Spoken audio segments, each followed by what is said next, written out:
We are very fortunate to have with us Dr. Andrew Weil, who is recognized worldwide as perhaps the definitive expert on drugs, recreational, addictive, and medical. Dr. Weil is a research associate in ethnopharmacology at the Harvard Botanical Museum. He's an adjunct professor of addiction studies at Arizona State University. He is president of the Beneficial Plant Research Association, and he is the author of Natural Mind, Marriage of the Sun and Moon, and his new book, which has just been published by Houghton Mifflin, Drugs, Chocolate to Morphine, copies of which we hope to have available tomorrow. In the fall, he's going to have a new book out on health and healing, and I think we're in every way privileged and fortunate to have speaking with us tonight Dr. Andrew Weil.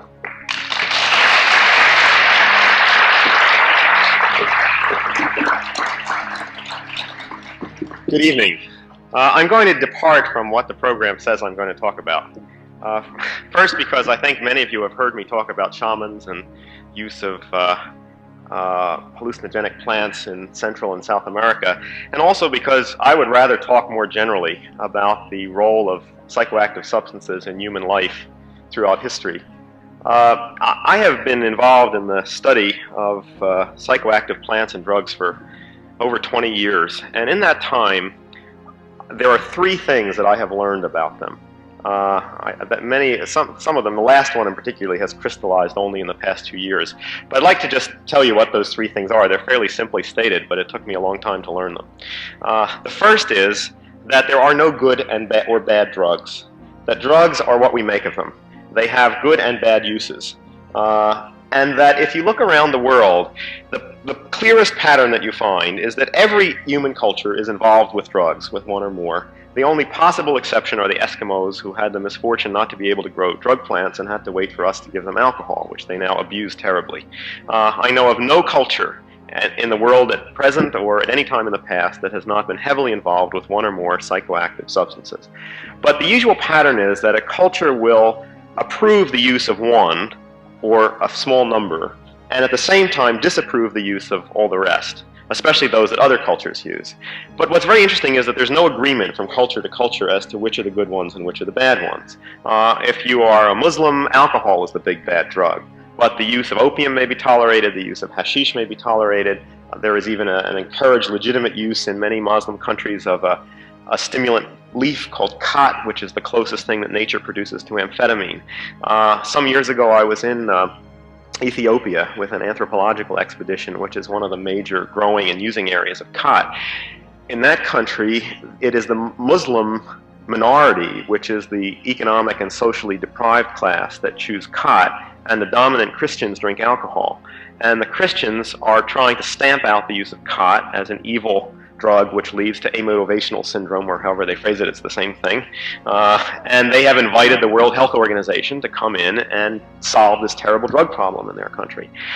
If you are a mainstream American today, alcohol and caffeine and tobacco are accepted drugs, to the point that they're not even recognized for the drugs they are, despite the fact that alcohol, any way you look at it, is the most toxic and most dangerous of all psychoactive drugs. In any sense, in terms of medical toxicity, behavioral toxicity, there is no other drug for which the association between crime and violence is so clear-cut, or serious medical toxicity.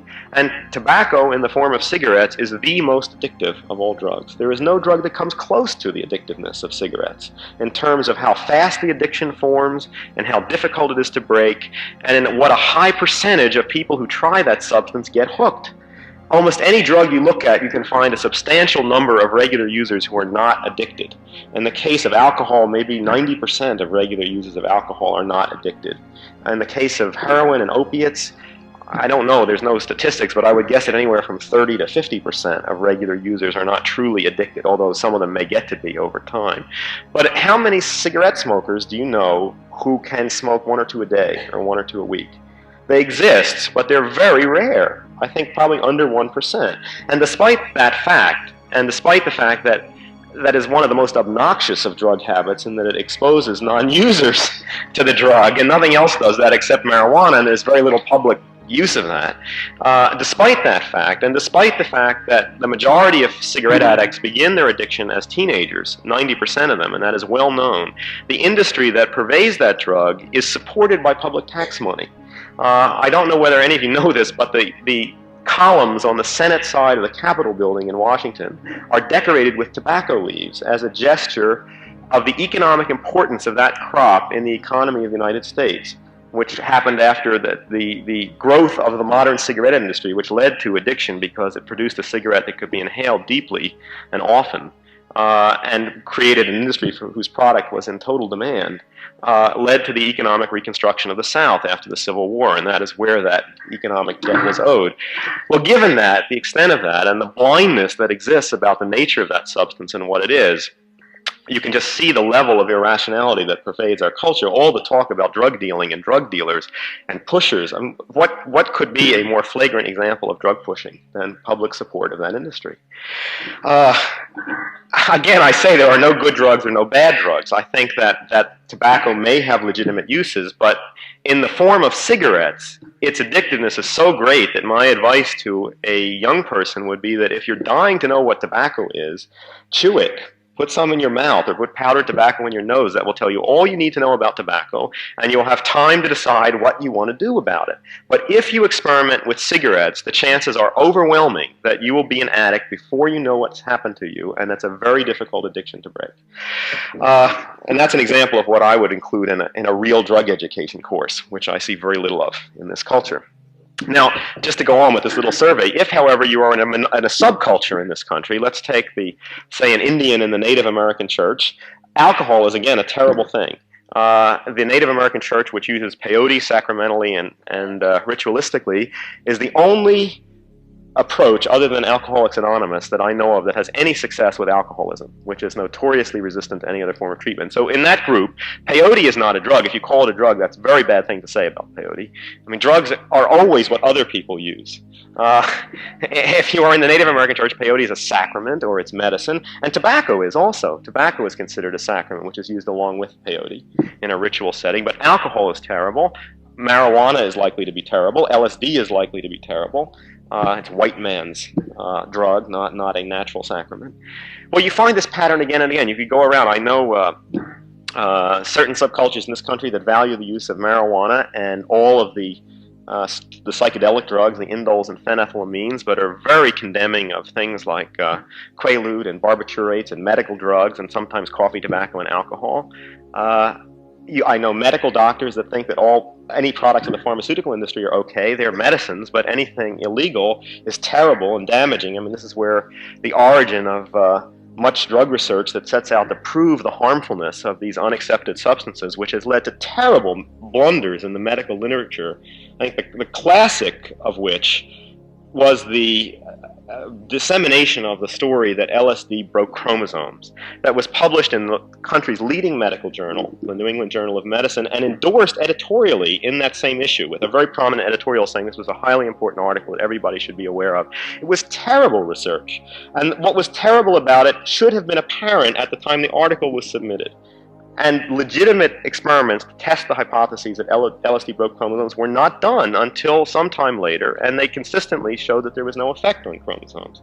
That research was difficult to get published, did not generate publicity in the media, and to this day, 10 years later, I meet people that think LSD has adverse effects on genetic material, which it doesn't at all. That just is an example of how even medical scientists can get involved in the same kind of irrationality and prejudice about good drugs and bad drugs. So that the ones that you accept are okay and the ones everybody else uses are terrible. Well, this is, I say, one thing that I have learned. I don't think there is such a thing as a good drug or a bad drug. I think you can use any drug wisely or stupidly. And any drug that you care to name, I can show you people that use it intelligently. Maybe for some drugs that will be a small percentage of users. And I can show you people that use it stupidly.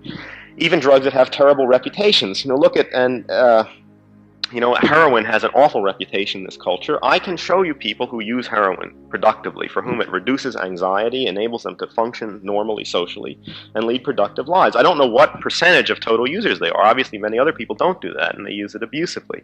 I see a great failure in the world in general to distinguish between drug use and drug abuse. And that is a variant on this theme of good and bad drugs. It's a phrase that's become very popular in the drug literature is drug of abuse.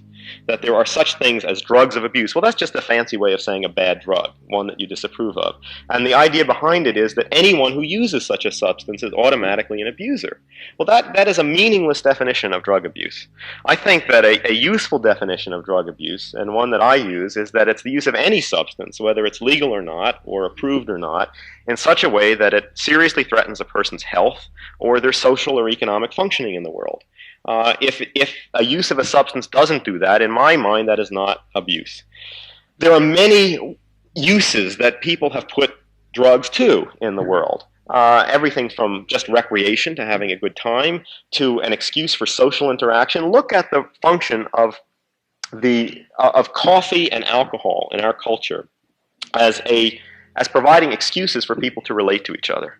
Many people, if deprived of those drugs, would be unable to talk to other people.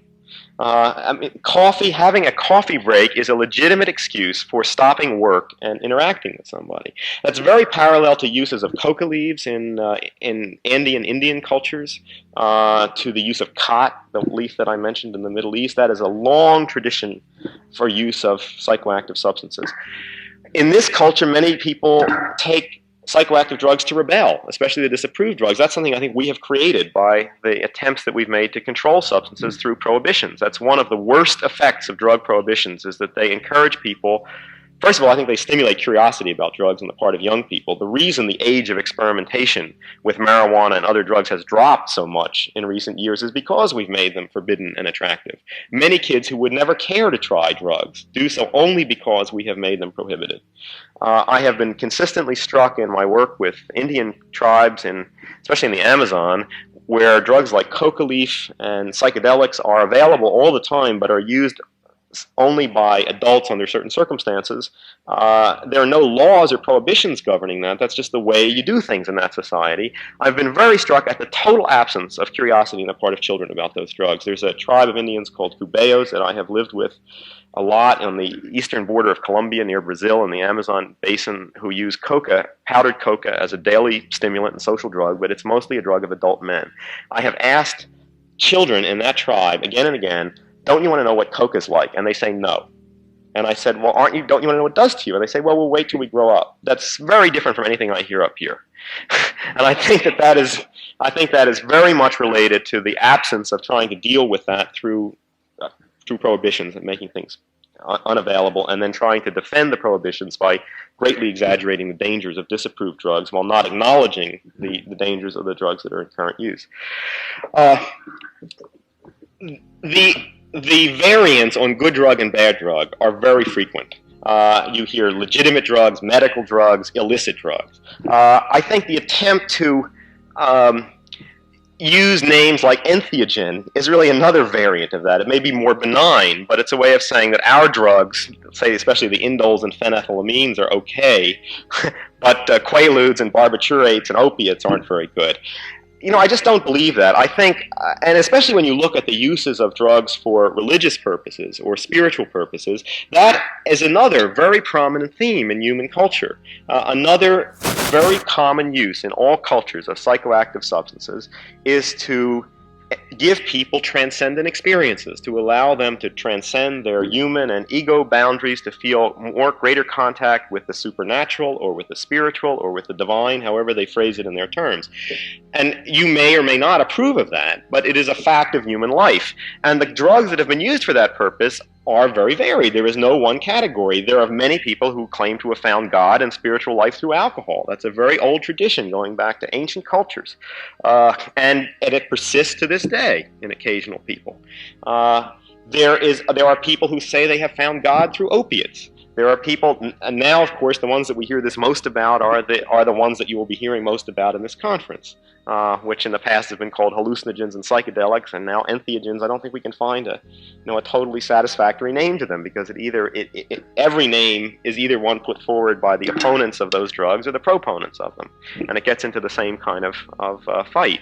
But at any rate, this is a fact of human life. Now, it's also, of course, interesting that people have spiritual experiences through many other techniques that don't involve drugs at all. People do it through fasting, they do it through chanting, through praying, through associating with gurus, through attending organized religious pageants or procedures.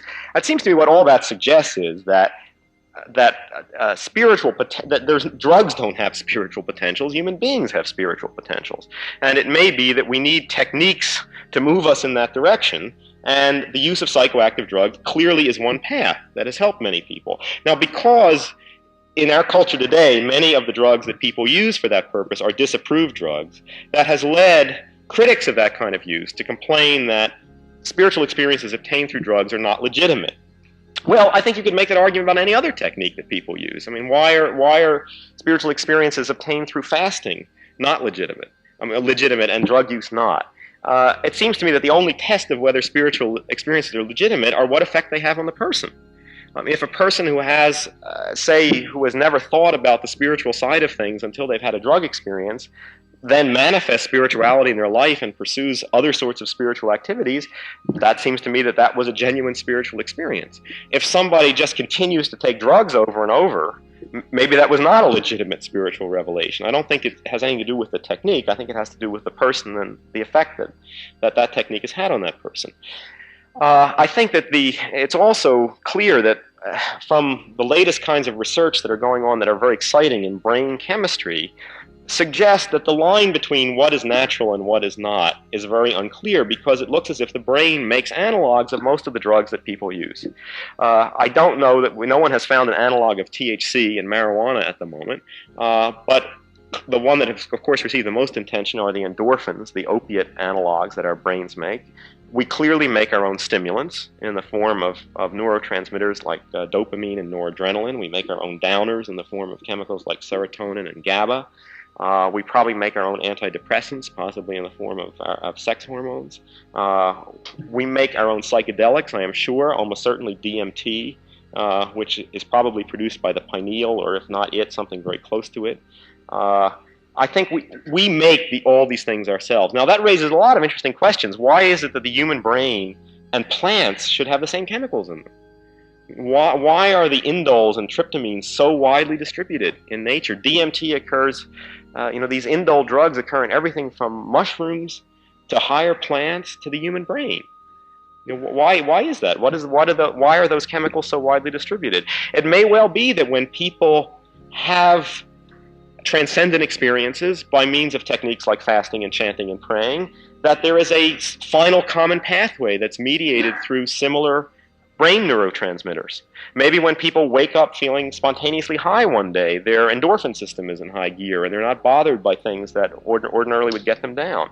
Maybe the people who are likely to become dependent on opiates are people who have a deficiency of endorphins, and so experience what the rest of us experience as the ordinary bothers of life as overwhelmingly painful.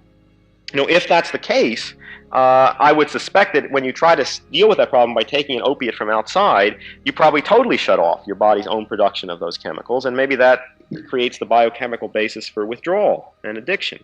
And if that's so, then the most useful approach to treating addiction would be to find ways of stimulating the body's own production of that chemical to solve the deficiency, not to supply it with an external analog of it.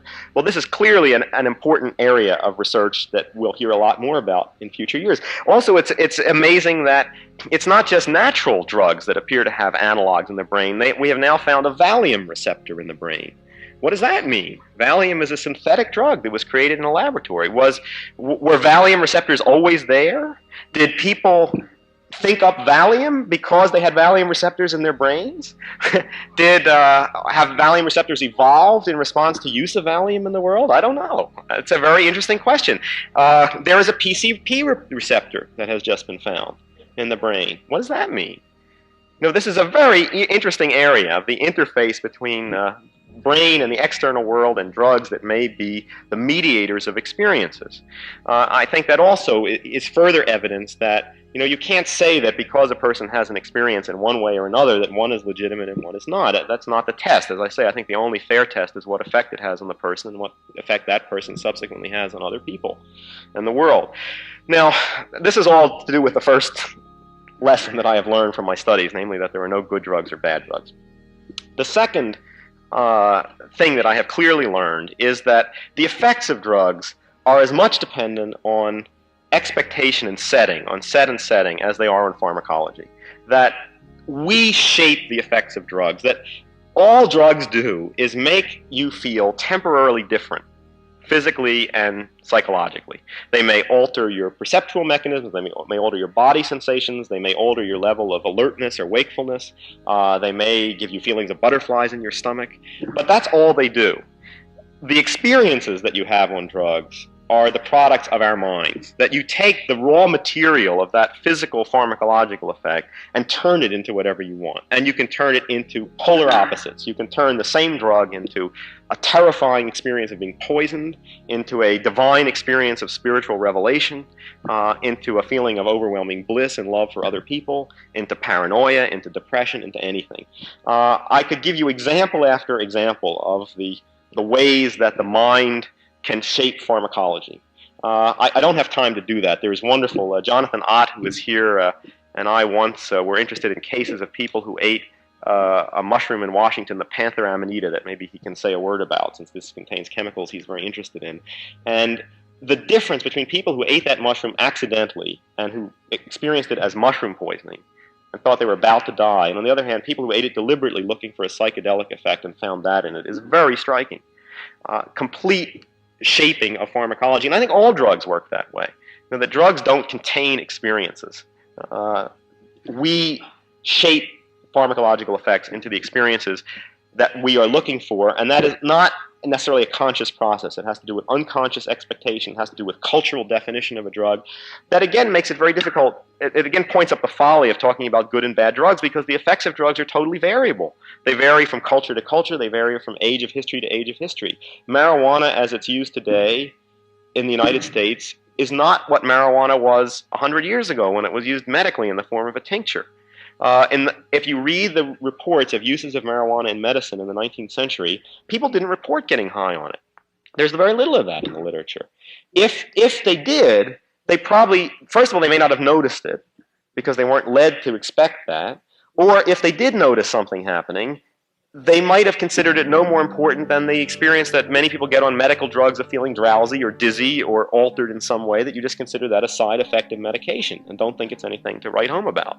That's very different. It's also very different from marijuana as it was used in ancient India as a religious sacrament in certain circles. That has a very different cultural definition of what to look for in that drug. So the effects of drugs can be completely shaped by cultural expectation, by individual expectation, by setting as well. As just an example of the powerful effects of setting on pharmacology, a colleague of mine, Dr. Norman Zinberg, who's a psychoanalyst at Harvard Medical School, was some years ago commissioned by the U.S. Army, this was during the Vietnam War, to study heroin use among troops in Vietnam, which was a major problem. Heroin was very cheap, it was very available, very strong, and a very high percentage of American men in Vietnam began using heroin, usually smoking it. Pharmacologists would have predicted, based on what they know of just of the pharmacology of heroin, that that kind of usage would have resulted in pharmacological addiction. And that those people, when they came back to the United States, would be heroin addicts, and that the ranks of heroin addicts in the United States would have swelled enormously. Well, Zinberg, who is a great, who, like me, is a very great believer in the effects of set and setting, felt from interviewing lots of heroin users in Vietnam that the main reason that people got into heroin smoking over there, apart from its availability, was as a way of dealing with boredom of Army life in Vietnam, because for many people over there, the dominant theme of Army life in Vietnam was boredom. And one of the effects of heroin is to make time pass more quickly in a boring situation. And he felt that that from his understanding of the importance of setting and shaping pharmacology, that in fact when most of these men came home, that they wouldn't have any problem with heroin because the conditions that caused that usage would have disappeared. And he was right. And that was completely borne out by follow-up studies of Army people who came back to the United States and just left off using heroin. There was no motivation to use it again. They didn't go through withdrawal. They didn't become dependent on heroin. The ranks of domestic heroin addicts didn't go up. It's a completely different prediction from what classical pharmacology would have predicted. Well, as I said, I could give you example after example of this, but I don't have time. The third lesson that I have learned, and this has just become much clearer to me in recent years, is the importance of what pharmacologists call pharmacokinetics. That is the way in which a drug is introduced and distributed through the body and to the target organs and tissues that it affects. In classical pharmacology, there is a principle that is very well known and taught, and yet I think few people pay attention to the significance of it, and that is that the effect of a drug is more dependent on the rate of increase of its concentration in the bloodstream than on the absolute dose. So that a very large dose of a drug given slowly has a much milder effect than a much smaller dose of a drug given suddenly.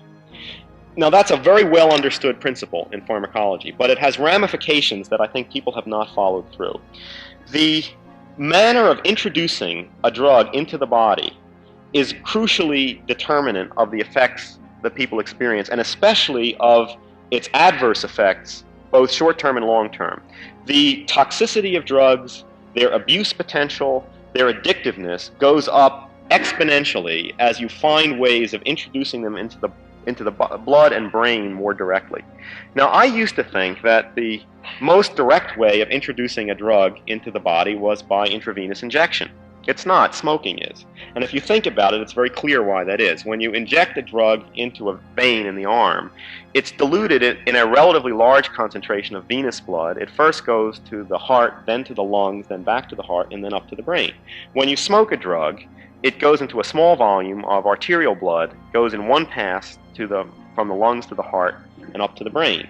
So the concentrations that are delivered to the brain centers responsive to it are much higher, and the acceleration, the rate of change of concentration, which is the crucial factor, is greater. You can look at drugs, the same drug, I think the easiest one to see this with is cocaine, on a spectrum of usages ranging from Indians who chew coca leaves to people who smoke the freebase form of cocaine, and you see day and night differences. There is no relationship between what happens to people who smoke cocaine base and to what happens to people who suckle on coca leaves. They look like totally different drugs. And that has to do with, principally with the pharmacokinetics, with the manner of introducing a drug into the system. Just to summarize this very briefly, the reason that natural drugs, that plant drugs, are so much easier to integrate into a culture and to individual life is that they're naturally dilute preparations, and that the mechanics of them force you to generally to put them into your body through the mouth and stomach, which is the safest way to introduce a drug. Not only does that allow the body time to process it, it diffuses slowly into the system. Usually the drugs are bound up in plant tissue, they diffuse out slowly. That is very determinant of what happens to people when they take drugs. Just one reason for that, and that's a clear one that I think many users of drugs don't understand, is that when you take a drug into your digestive system, there is a large circulation called the portal circulation, in which blood comes from the intestines to the liver, and the liver is the main processor of chemicals coming into the body, and it then enters the general circulation. When you take a drug by injection or by smoking or by snorting, you bypass that circulation. So you are introducing drugs in an unprocessed form directly into the bloodstream. That greatly increases their toxicity, their tendency to cause adverse reactions, their tendency to cause addiction and dependence over time. Again, it doesn't matter what the drug is. You can form abusive relationships with any of these things, and taking a drug by mouth doesn't guarantee that you won't. But it gives you a better chance of staying in a stable relationship with a substance over time.